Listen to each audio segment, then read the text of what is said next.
স্বামীকে চিনবে না, স্ত্রী স্বামীকে দেখে পালিয়ে যাবে, বন্ধু বন্ধুরে চিনবে না, পীর সাহেব মুরিদরে চিনবে না, মুরিদ পীর সাহেবরে চিনবে না, দলের কর্মী তার নেতারে চিনবে না, নেতা তার কর্মীরে চিনবে না, বন্ধু বন্ধুরে দেখে পালাবে। এই কঠিন মুহূর্তে সূর্যটা মাথার কাছে চলে আসবে, জমিনটা তামার জমিন হবে, আজকের জমিনের মতো নয়।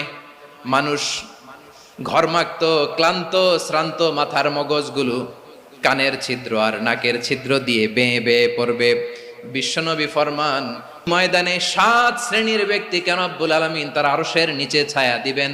তার মধ্যে প্রথম শ্রেণীর ব্যক্তি হলো ইমামুন আদিল। ইমামুন আদিল, ন্যায়পরায়ণ শাসক,